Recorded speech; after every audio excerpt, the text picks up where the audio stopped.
Preppers, if the only thing you're preparing for is SHTF, then you're not really prepared.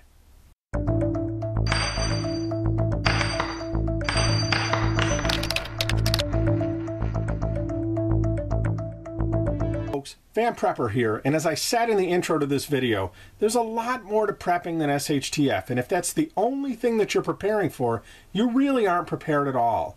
You can be prepared for an SHTF event, and that's great, but if you exclude anything in your preps that wouldn't apply to an SHTF event, then you're excluding a whole bunch of things that are very useful and would be very functional and handy to have in an event other than SHTF.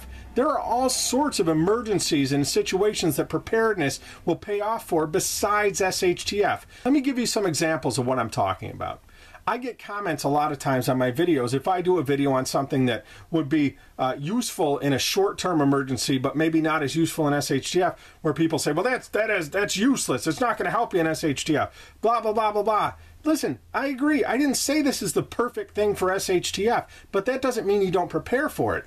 What about an emergency where you lose power for 3 or 4 days? Is a charging station for your phone going to be something that's really handy and help you out? Of course it is. Is a solar charger that you can charge your phone or other equipment for going to help you out in an event of, power outage due to an ice storm, a snowstorm, some kind of hurricane, whatever it might be, a natural disaster that's a short-term thing? You can get all sorts of useful items that will help you in those situations that maybe are not going to help you come SHTF. Maybe you don't want your phone in SHTF, if a lot of people have said to me, well, that's great, but that doesn't mean every event that you should prepare for is strictly SHTF. There's all sorts of events in your life, and you need to prepare for far beyond just SHTF, because it is much more likely in your lifetime that you're going to experience a short-term event than it is you're going to experience a life-altering SHTF event.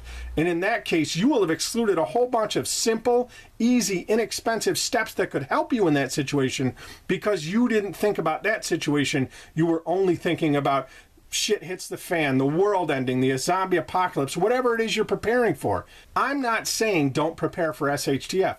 If you're not prepared for SHTF, then you're also not really prepared. But don't prepare exclusively eyeing SHTF, because there are all sorts of events that you need to be prepared for, that you can get things and items that will help you that maybe wouldn't help you in SHTF.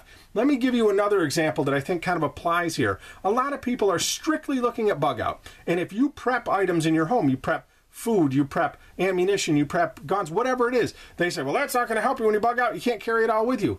You're right, I can't.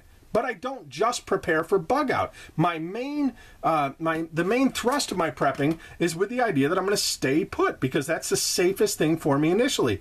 I will leave when it becomes obvious that there's a problem that requires me to leave. In that event, I will leave behind the things that I have prepped, and we'll go forth from there, and I'll have my bug out bags and my other things, and we'll go there.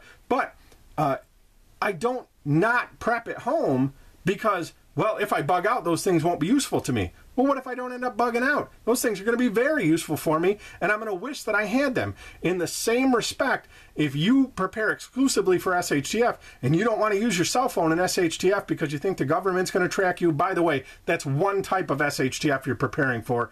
You're not preparing for everything. The government coming after you is one thing, and that's good to have a plan for that. But that doesn't mean that everything that you do in your preps should exclude any scenario where the government isn't what's coming after you, because you may have all sorts of problems that don't come directly from the government. So take your time, think about your preps. I urge you, just spend time thinking about, what would I do in a short-term event? What would I do in a long-term event? What would I do in this type of SHTF scenario versus another type of SHTF scenario?